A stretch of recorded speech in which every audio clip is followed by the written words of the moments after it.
Olá, paz do Senhor. Eu hoje quero meditar numa palavra que está em 1 Pedro 2, capítulo 2, versículo 9 e 10. É uma passagem que eu estava meditando aqui em casa e Deus falou comigo acerca deste versículo. É um versículo forte, é um versículo que dá que pensar, para aquilo que Deus nos chamou. Deus não nos chamou só para viver a nossa vida do nosso jeito, uma vida cómoda, uma vida de salvação, não. O propósito de Deus é maior do que o nosso, os planos de Deus são maiores que os nossos. E essa palavra está em 1 Pedro, versículo 2, capítulo 9 e 10. E a palavra de Deus diz assim: Mas vós sois geração eleita, o sacerdócio real, a nação santa, o povo adquirido, para que anuncies as grandezas daquele que vos chamou das trevas para a sua maravilhosa luz. Antes não eras povo, mas agora sois povo de Deus. Antes não alcançando misericórdia, mas agora alcançaste misericórdia.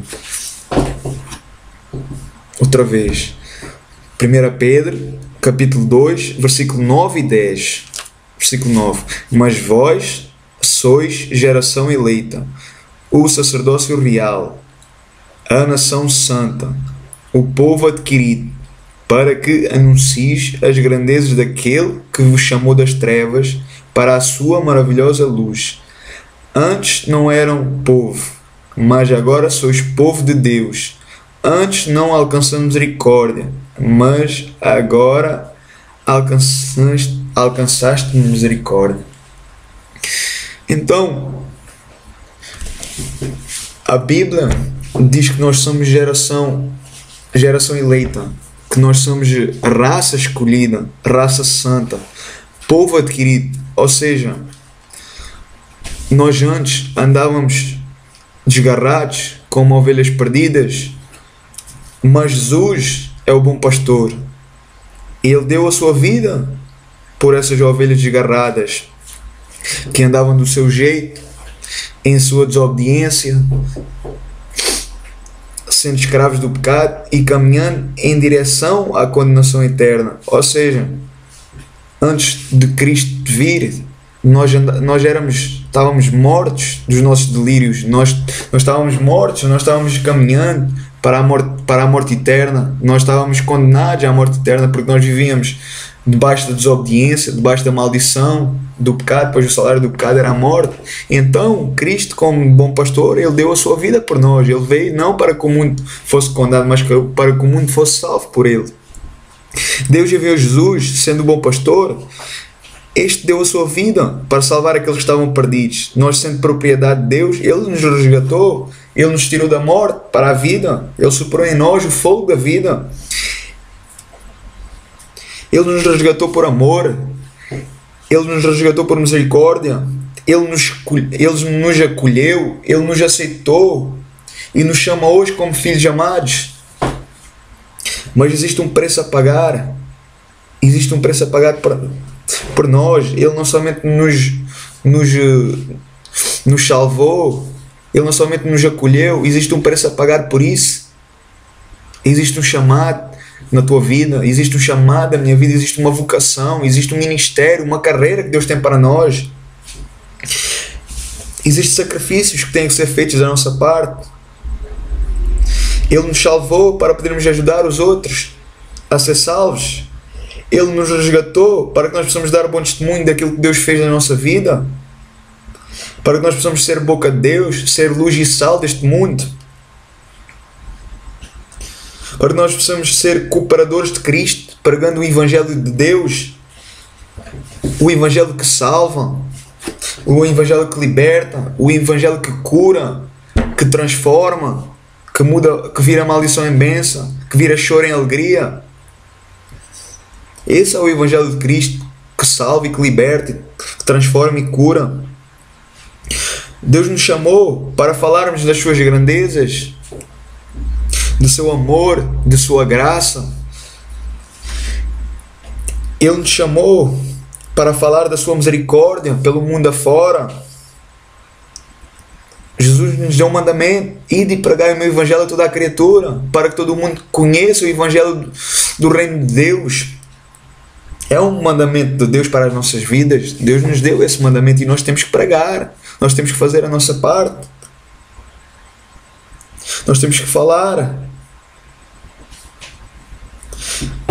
Nós temos que ser gratos a Deus e fazer aquilo que Ele nos pede, pregando a verdade para que as pessoas entendam. Ele nos resgatou para isso. Ele nos resgatou para isso, para sermos luz para os cativos, para aqueles que vivem nas trevas, para aqueles que viviam talvez do nosso jeito ou pior que nós. Deus nos chamou para salvar essas vidas, para pregar a verdade para essas pessoas. Deus nos chamou para falar de suas maravilhas e de seu amor incondicional por toda a humanidade.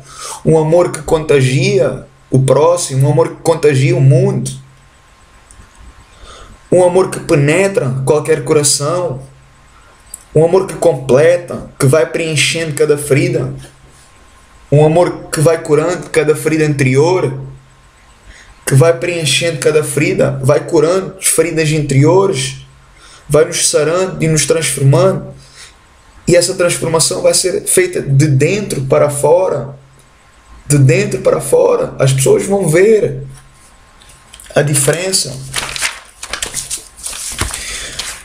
Aquele que nos transformou quer transformar outras vidas.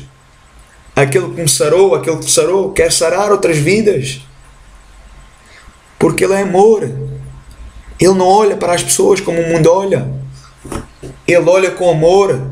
Ele olha com carinho. Ele criou o mundo. O mundo é obra de Deus. Ele criou o homem e a mulher. Todos nós somos especiais para Deus. Embora aquilo que tenhamos feito do passado, do presente, Ele nos ama porque Ele é amor. Deus é amor. Embora não sejamos merecedores, mas Ele nos ama. Deus tem um amor por nós que excede todo o nosso entendimento e nunca vamos entender. Nós fomos alcançados pela misericórdia de Deus. Então tenhamos misericórdia pelo nosso próximo. Deus nos tirou da morte. Deus teve misericórdia pelas nossas vidas. Nós devemos ter misericórdia pelos outros, pelo nosso próximo, pelo aquele que está passando por nós, pelo aquele que é o necessitado, aquele que está perecendo por falta de entendimento, por falta de conhecer a palavra de Deus. Tenhamos misericórdia. Lembremos que a palavra de Deus diz que aquele que não teve misericórdia, também não haverá misericórdia para ele. Pois a misericórdia triunfa no juízo. Se nós não formos misericordiosos, como é que Deus pode ser misericordioso de nós? Sabendo, a palavra de Deus diz que a misericórdia triunfa no juízo. Deus nos chamou para ser misericordioso. Deus nos resgatou não só para ser salvos, mas também para o serviço.